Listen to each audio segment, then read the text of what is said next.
The exact moment I realized I was invisible wasn't when they pushed my desk into a drafty utility closet to make room for a luxury coffee station.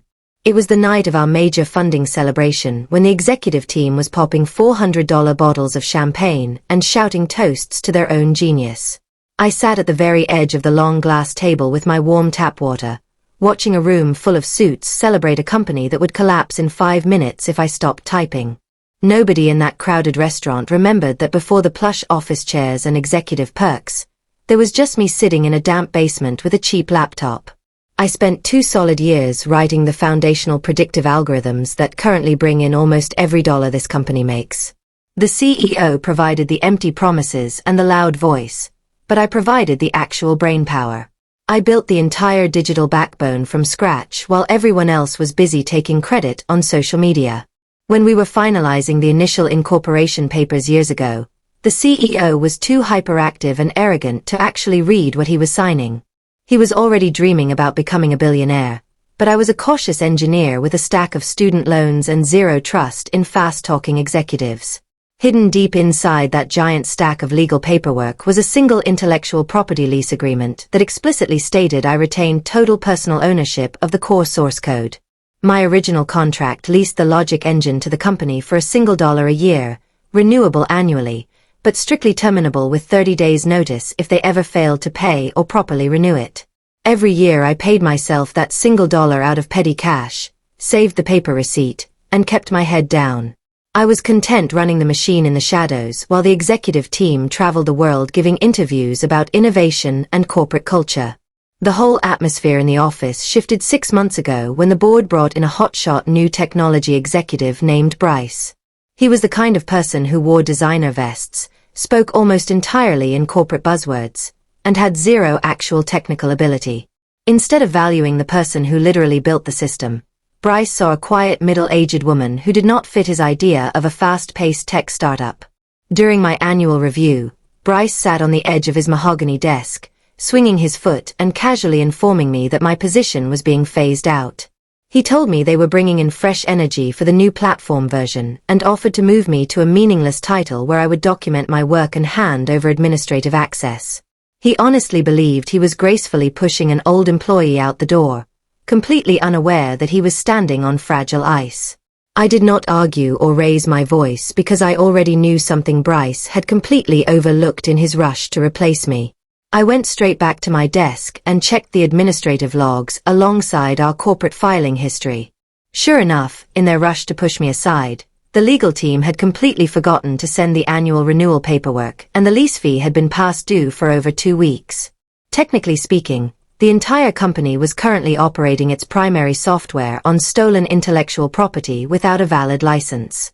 To make matters worse, I discovered Bryce was actively pitching our proprietary code to a massive national retail client as part of a $70 million enterprise deal. They had guaranteed the client total, exclusive ownership of technology that they did not even own, committing blatant corporate fraud just to secure their big bonuses. Instead of panicking, I quietly met with a brilliant intellectual property attorney outside the city to lay out the timeline and the paperwork. She reviewed the original lease agreement, the missed renewal date, and the massive pending contract before bursting into laughter. She advised me to stay completely silent, keep documenting their illegal usage, and let them walk directly into the trap they had spent months digging for themselves. The breaking point arrived a few days later when a young junior developer privately confessed that Bryce was presenting my core code as his own creation during internal team meetings. He had literally copied my original scripts, changed a few variable names, and claimed he wrote the foundational logic during a single weekend. That was the moment my patience ran out, and I decided I was not just going to collect what was owed to me. I officially requested a spot on the agenda for the upcoming emergency board meeting, using specific compliance phrasing that forced the executive assistant to add me. When the day arrived, the CEO tried to brush me off in front of the high-powered investors, assuming I was just there to sign a standard technical release form. I walked up to the front of the screen, plugged in my laptop, and displayed the original signed lease agreement for the entire room to see.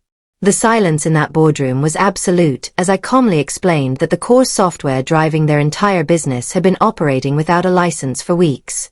I showed them the clear proof that their massive new client deal constituted direct copyright infringement, which would instantly destroy their pending funding round the moment the client found out.